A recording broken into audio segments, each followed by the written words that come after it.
than when I've seen you. You look younger somehow. Oh, that's so nice of you. Thank you. Yeah, just, I've had the chance to be taking a little better care of myself and just feel great. Thank you. Yeah.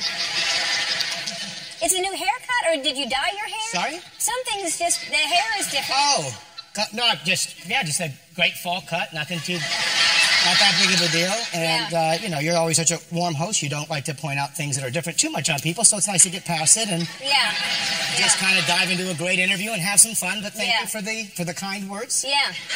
Can I run my fingers through it? I'd rather not run fingers through hair because it's just normal hair. It's not a big deal, and we're here to talk about the movie and all the other great stuff. The Cubs win it. Can I just? I'd rather just a tiny bit.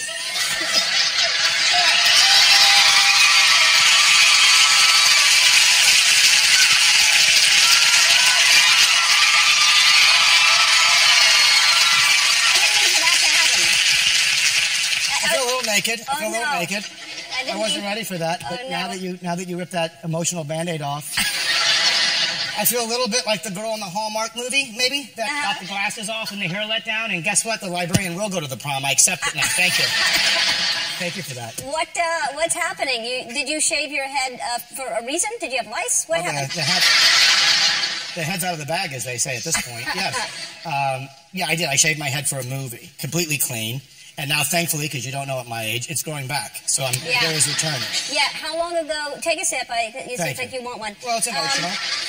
It's emotional. I came out with what I thought was a pretty good wig that people couldn't tell, and now here I am.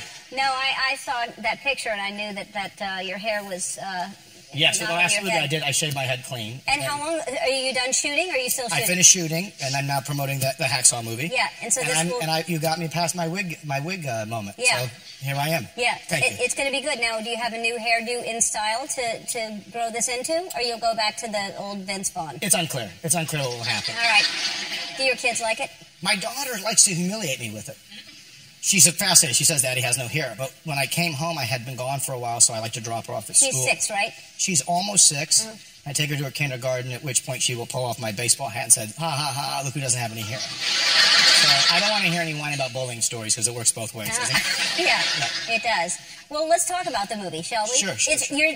And I say this to you every time you're here. You're so good, and because you're so versatile, you're hilarious, and you do comedy very well, but you also do drama very well. And this is an intense movie, and it's based on a true story. I appreciate that. Thank you so much. Yeah, it is. It's a really interesting story, one I hadn't heard. This gentleman, Desmond Doss, in World War II, really wanted to go and serve the country and be a medic, but he refused to carry a handgun or any type of weapon.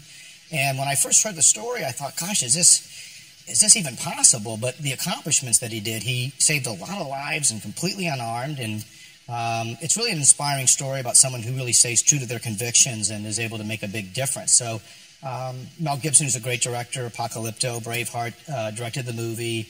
And it was fun to be a part of something like this. Yeah, it's intense. And that scene we just saw, obviously when you see the movie, you come around eventually and because he saves your life. But you're nasty. You're mean as hell in this movie. I mean, really mean. Well, I think it's, the part of the drill sergeant, you're preparing these guys for battle. And he's an odd fit at first glance for war, so you're trying to, get him out of there. And then, it's really based on true events. So it's quite miraculous. I think everyone involved kind of turned around. Yeah. They were surprised by the conviction that he had. And the strength that he had, too. He was a skinny guy, but, it's, impressive what he could do. Did you lose your voice ever? Because the amount of takes that you have to do when you're screaming in someone's face. I had to really be conscious of, the old acting stuff of going to your diaphragm and really supporting it. But there was moments because the battles were so intense, and we shot them all practical. Yeah. And you got a 10-minute standing ovation at the Venice Film Festival, and you've shown this to war vets who say it's the most realistic war movie they've seen. Like, the scenes are, it's quite something.